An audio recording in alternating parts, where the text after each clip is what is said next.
So excited to be able to share with you some of the results from SALT's year 4. We ended at the end of September. We just submitted our report 2 days ago.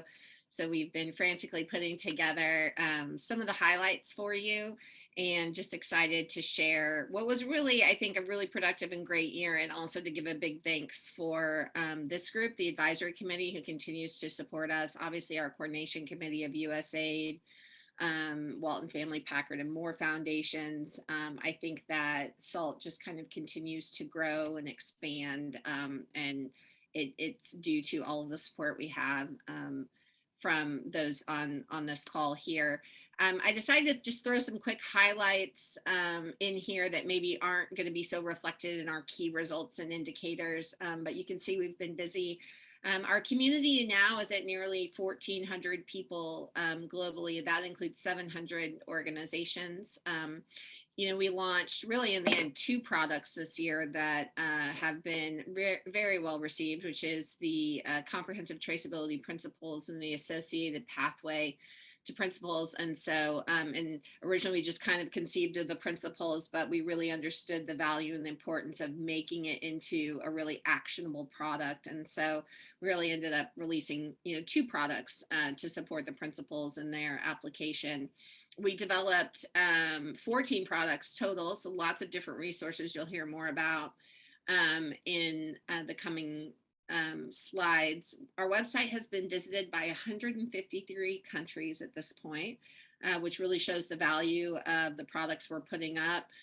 We added 56 resources to our Dive Deeper, which is sort of our resource catalog, 28 to the Seascape, 18 stories in our Story Hub, which is where some of our original content is.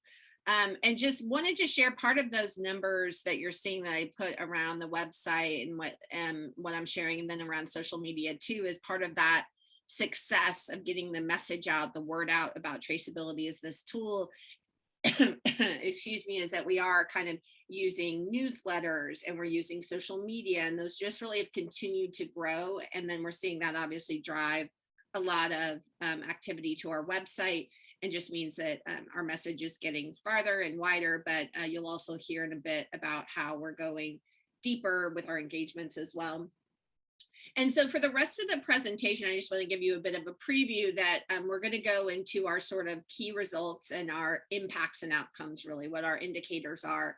As some of you may remember, last year we did a pause and reflect to kind of check in on how SALT was doing, and really checking to see how some of our assumptions might have changed since we started the project. And as a result, we updated our results chain and our indicators. So we really want to focus on those indicators today.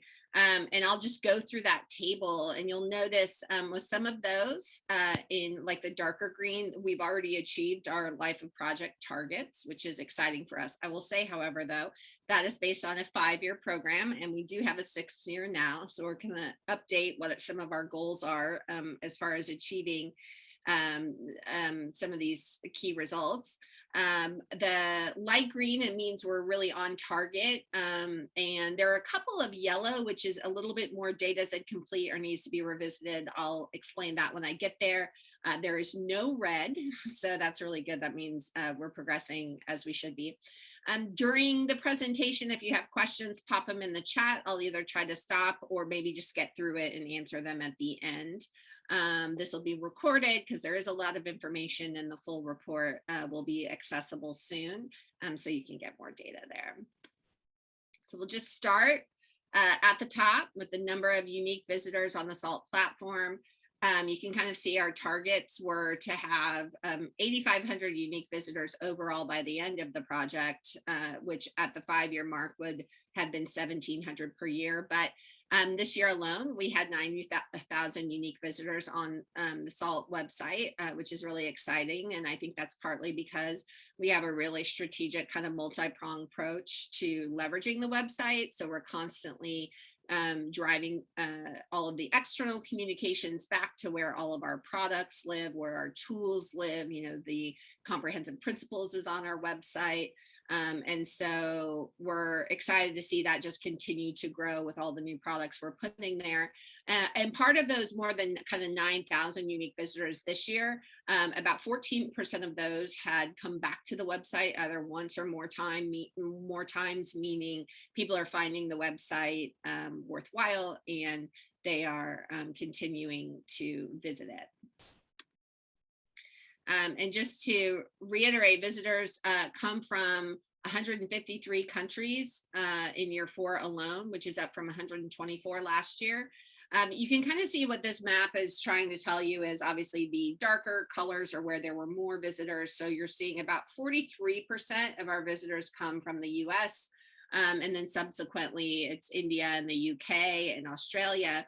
But really what we want to pay attention to, right, is the seafood producing countries, which are our target audience. And they're actually pretty well represented here as well. The seafood producing countries with the most users on the site, it's not surprising, are Philippines, Peru, Indonesia, and Mexico, because those are countries where we're consistently interacting. And so those seafood producing countries made up cumulatively about 8% of the unique visitors. So we are getting access to the website from those really important stakeholders that we're trying to reach. For the second one of the downloads of SALT products, we're tracing, or counting the number of people who come to the SALT website, but also what they're doing as far as downloading resources. There were more than 1,000 downloads of resources from Dive Deeper. And 30% of those were resources produced by SALT. So some of that, that is our original content, but then obviously people are accessing other really important information that we feature on the website.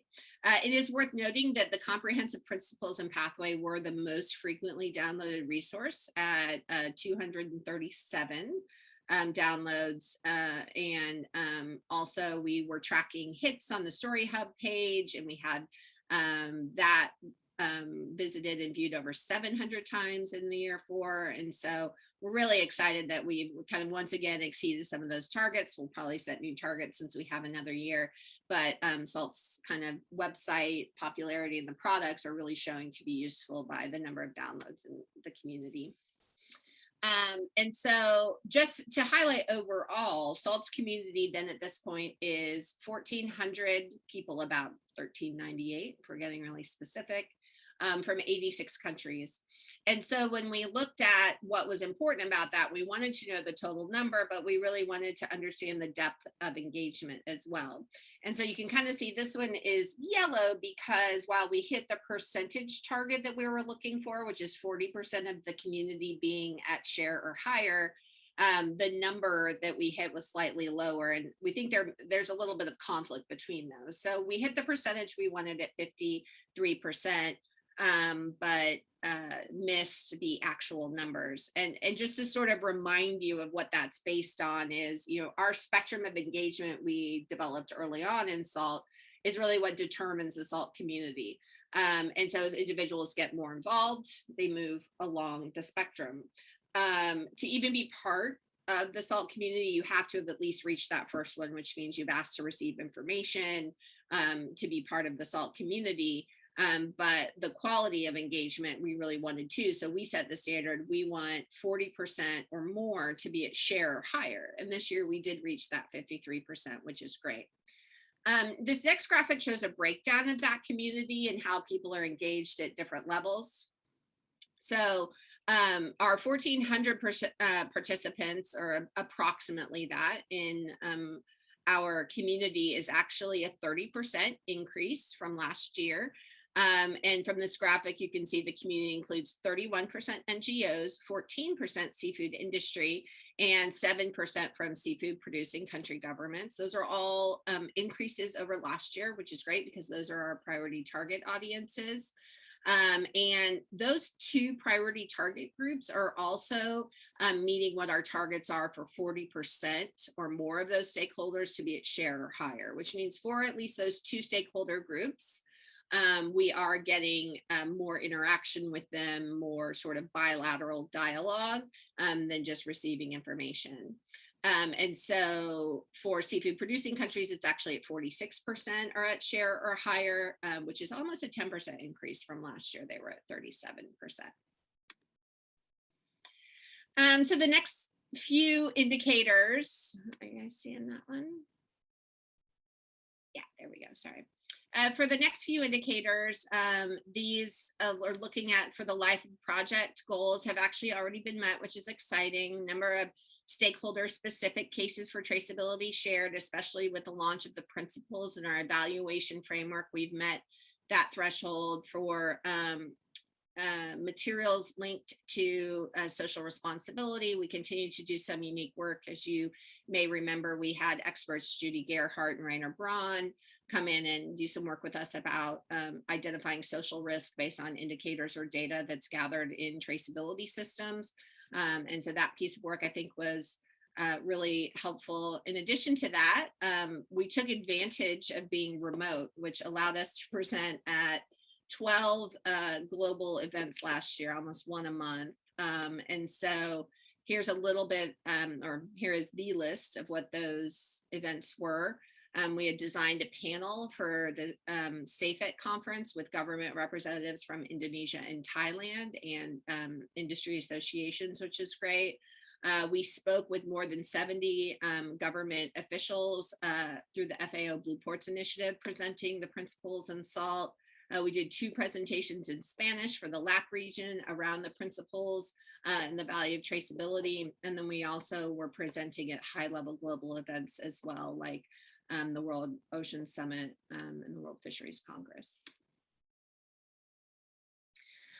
For knowledge products, we're on target, if not ahead. Here's the list of products we have put together. Lots of valuable information and products here, several from just the past few months. So if some of these look new or different, then you may check out our website and get more information. We released an interactive supply chain kind of infographic, which is really interesting. We did launch a podcast about social responsibility and traceability. We have a lot of interesting pieces on blockchain, on trends in traceability with industry. And so we do kind of continue to put out original content that is, again, being favorably viewed per the data I shared earlier. This final one on this graph is around the development of the comprehensive principles. And so they were launched this year.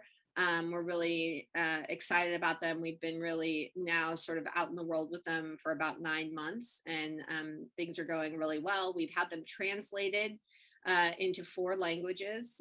We've had, based on the website hits, the principles have been viewed 611 times. And then we have the sort of document version with also the translation as well, and that has been downloaded 237 times, like I mentioned earlier. That's our most popular product this year. So now we have the principles. How have they been received? We want to know who's expressed interest in using them, in particular from key stakeholder groups and governments. And so we were really pleased this year to see actually 8 different countries expressing interest either through governments or their NGO counterparts. That includes, some unexpected countries like Canada and Sweden, but then also Mexico, Indonesia, Tanzania, Peru, Vietnam. And so we're really excited to see who continues to express that interest as we move forward. And then that next indicator is around beyond expressing interest. SALT really set a target to incorporate the principles into 2 efforts during the life of the project. But as we've asked here at times, right, what does that mean? What does sort of incorporating the principles mean? And that's something that we had to deal with a little bit internally with SALT, right? We wanted to understand better, we've got people interested, we're talking to them, but what does it really mean in our world to apply the principles? And we decided, similar to using the spectrum we did for engagement, that 3 kind of tiers made more sense for looking at application of the principles. And so we'd have a basic, a moderate, and a full. I think you all have seen, we presented on that a little bit before. And so just to be clear, our hope is, we engage anyone who is interested in talking about the principles, but then we reserve our kind of time and effort for those more target audiences around seafood producing developing countries who would like to work with us. And so that indicator for 6.2 is really about that full application level. That's a more intense engagement, more in-depth engagement, strategy, and all of that. And so we actually had such a positive relationship or response that we've already achieved one of those applications, and I'll share with that next. Just as a quick reminder, when we talk about how we're engaging countries, we do have a limited amount of time and money, right? And so we're not saying we're doing multi-million-dollar, multi-year efforts on the ground. We are saying we're exchanging knowledge products, we're connecting them with experts, we're consulting with them, we're having learning events. That's sort of the way that we're providing our expertise whenever we're talking about engaging with countries. And so we're really excited to share a bit about this first application. Now, this is just kind of the start of our work with the government of Peru, but they're already committed and are incorporating the principles into their work and their plan for traceability. So it's exciting. This came to us through the SANAPES government agency, which is in charge of tracking the health and safety of seafood, kind of similar to, has a function of like our FDA. And consultants were working for SANAPES and reached out and had seen the principles were launched and reached out to the SALT team to say, we're doing this sectoral situation analysis for SANAPES, and we found your principles. We think they're really useful. We would like to recommend them, or essentially talk with you through them, and then include them as part of our proposed action plan that we give to SANAPES. And so we our team had several calls with them, kind of talked through some of the nuances. And in fact, those consultants did offer that to SANAPES. But then that consultancy was over, and SALT saw the opportunity to continue that dialogue. And so those consultants sort of connected us more directly. And we've had an ongoing dialogue with the government representatives from SANAPES about how to use and apply the principles in the context of the work that they want to do in their action plan. And so they've asked us more information about how do you incentivize fishers, what's worked globally. We've kind of been exchanging information on that. But then they went ahead and just did their own gap analysis, looking at what their proposed plan and what they had been thinking was, and compared it to the pathway and the principles. You have a quick screenshot of it, but they did a really thorough job and kind of shared it with us. And so we're in the process of kind of helping them think through what some of those gaps are that they're seeing from their sort of proposed plan applied to versus the pathway. And so it's a really exciting opportunity for us to work with them, and they're obviously incredibly motivated. In addition to that, they're going to speak at an event on behalf of SALT, an upcoming event you'll hear more about in just a second. They're having their own anniversary celebration of their excuse me, agency, and they've invited SALT to present. And I think one of the interesting takeaways from this that the team has shared is part of what SANAPES was going down the road of doing was a lot around the technology and looking at technology, and really what they've identified and said that they felt like the principles brought to the table was the idea of the people and the stakeholders, and that's really shaping and changing the way that they think about the way they think about their work. So really excited to continue that work into next year. As I promised, I wanted to give a quick plug here to an event we have coming up in the next month. And it's going to be really exciting event that talks about the value of traceability and combating IUU fishing. We will have people speaking who are representatives of the government of Peru that I just explained, but also the government of Colombia and Kalamazoo, which is an industry association in South America. So we're really excited for that. The next piece of work we're really excited about is in Tanzania. Some of you may have known we've been talking with the government of Tanzania for some while Our contact, Jovis Mapuchu, has participated in the consultative committee for the development of the principles.